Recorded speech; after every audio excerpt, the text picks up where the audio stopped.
Hi, welcome to my second video. In my first video, someone asked me for tips for new Poshmark sellers. So I think that's going to be just the quick focus of this video today. The big thing with Poshmark is to get eyes on your item. That's what you want to do. While I think it's a good idea to cross-list to all platforms, Poshmark is a great place to start for a beginner because it's so user-friendly. Don't get me wrong, I'm not having the big O over Poshmark, but it has a lot of really good things to get you going. Things that you'll need for other platforms as well until you get up to the point where you're comfortable cross-listing, and then please do that. You really want to do that. So again, the focus is getting eyes on your item. First thing I want to tell you to do is use those keywords. Use any descriptive word, any word at all that you can find. I'm going to use this boot as an example.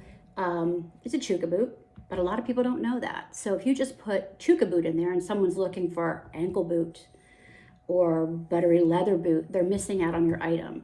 When Poshmark first started, they had a very small amount of words that you could put in as your keywords. So use every single thing you can think of. I will recommend a reseller. Rebecca, the reseller, has put a lot of time and effort into creating this list, culling together a bunch of keywords. I think she sells it on Etsy. I'm going to put her link down below. I don't know her. I'm not affiliated with her, but I know she's done the homework and she does sell that list, and it's worth a couple dollars for you if you can't think of what you really want to say and how you want to put the keywords in there. But use every descriptor you can find: buttery, leather, soft, Chuka, ankle, elastic, comfort, anything you can think of. So let's say this boot is like a Caslon boot, which it's not. Caslon is a Nordstrom brand. It's a quality brand, but you're going to put Caslon in there. But no one's looking for a Caslon boot. But when they see it, they're going to think, oh, it's a Nordstrom brand. That's a good one. Maybe that's the one I want. So that's a secondary factor that you want to include. But you want to include the main things that someone wants. So as a seller, you have to become the buyer. And if you were looking for a pair of boots, what keywords would you put in? Along the lines of keywords, I see all kinds of resellers putting these stupid emojis in their titles. And oddly enough, it happens to be from a lot of people that are hosting posh shows. No one is looking for a peach emoji when they're looking for your boots. Leave it out of there. And what it does is hinder the ability for people to see your items. Items on Poshmark come up in a Google search. And if you put a freaking eggplant in there, Google's not going to know that you're selling a Caslon leather boot. They're going to have no idea, and no one on the searches for Google is going to come up with that. You're just not going to get those eyes on that. So Google is really great that Poshmark links into that and that these people see your items. So make sure you stay out of that emoji link. Don't fall for that game. That is just a bunch of crap. Okay. Another thing is, don't share other people's closets. It's a thing with eBay, this whole social interaction, and they want you to become a Posh ambassador and a Posh ambassador too. I am a Posh ambassador too, but I don't see any benefit to having it whatsoever. If you feel you need to do it, just do it long enough to get those categories and then stop doing it. Share your own closet. Get likes on your own items. There's absolutely no benefit for you spending your time and your effort in your closet into sharing someone else's closet. It just isn't so. Just stop doing it. Don't do it. Stay away from it. There's also a pricing culture on Poshmark. People on Poshmark are used to getting a big discount, a big sale. Like they want it. So your items need to be priced high so that you can be competitive when you offer a sale, and always offer a sale price. You can choose whatever percentage you want or amount you want. I go by percentages. I always price enough to always allow myself to offer 30% off at the end of the day. I do have an automated system that sends out a 15% offer, and then later I might go send a 30% offer, and I grab some sales that way. But as a new Poshmarker, and I'm talking to you as a new Poshmark seller, you are going to want to make sure that you price high enough to make yourself look competitive, because you've looked at the comps, right? You know what other people have these things listed for and what they're selling for. Make sure you know that. Even know that before you buy your item, but look at again when you're listing your item to make sure that you are in that competitive range and that you're able to make those reductions if someone's going to want to buy your item from you instead of Susie Knows a Closet. They want to buy your item, and you have to make that price competitive.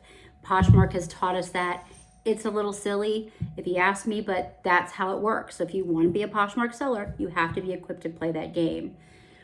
You also need to know what kind of model you sort of want to have, business model, like how you want to structure things, what kind of profit you need to have. Do you want $10 an item? Do you need to double your money? Do you want to triple your money? Now, that's not to say you're not going to find some big wow item at the thrift store that's going to bring you $100 that you spend $4 for. That happens. But basically, you're looking for the bread and butter and how you want the bread and butter of your closet to work. You're going to want to be able to price things so that you get out of it what you want. I personally don't sell any other item under $15.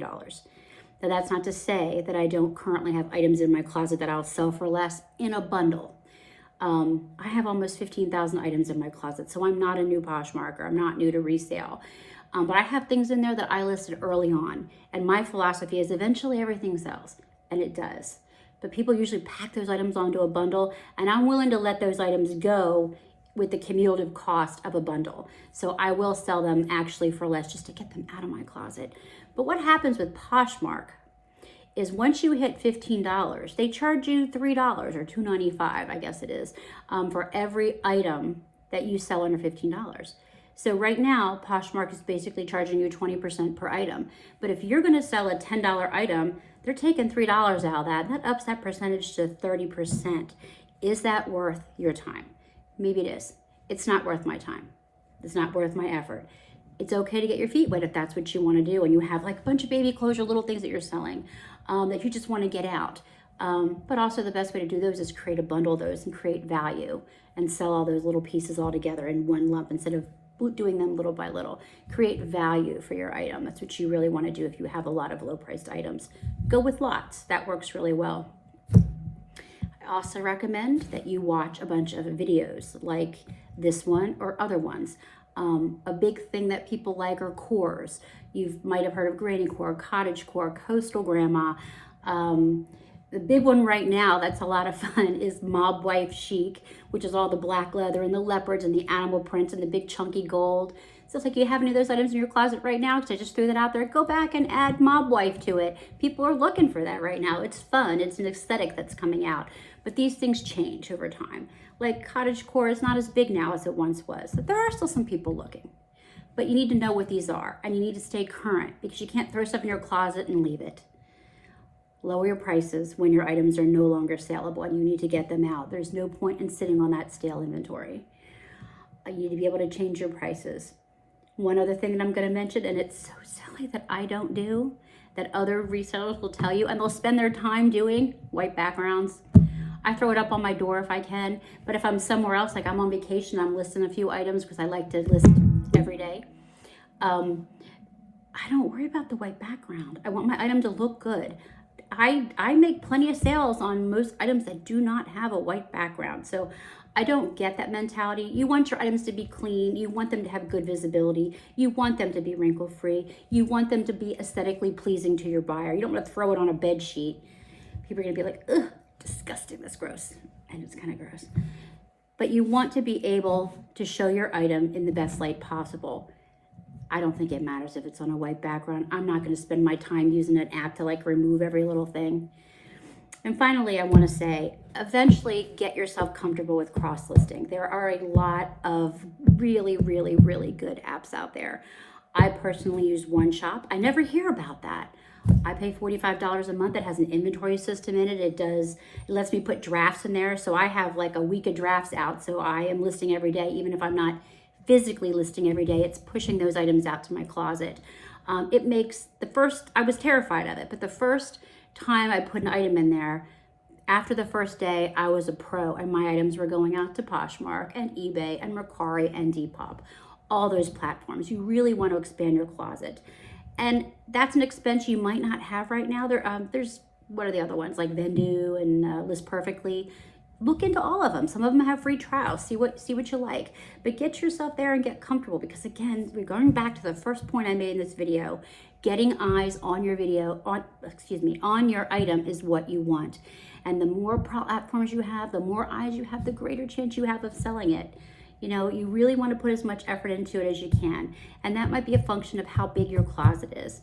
Right now you can kind of do a lot of stuff manually because you're smaller, but as you grow, decide if that expense is something you want to do and make a choice. Again, I've put these little tips out here on things that I do in my personal closet, but again, you're going to hear other resellers tell you some things a little differently, and that's fine. Take what you want, take what works for you, and leave behind what doesn't. There is no right and wrong, and things change all the time on these platforms. So again, I hope you enjoyed this video. I hope you'll give it a thumbs up. I hope you'll subscribe to the channel if you haven't. It's very new. I think the next one's going to be another ThredUp unboxing because I bought a stupid fun box, which I also never buy. So stay tuned for what's in that silly box. And I hope you have a thrifty day. Bye.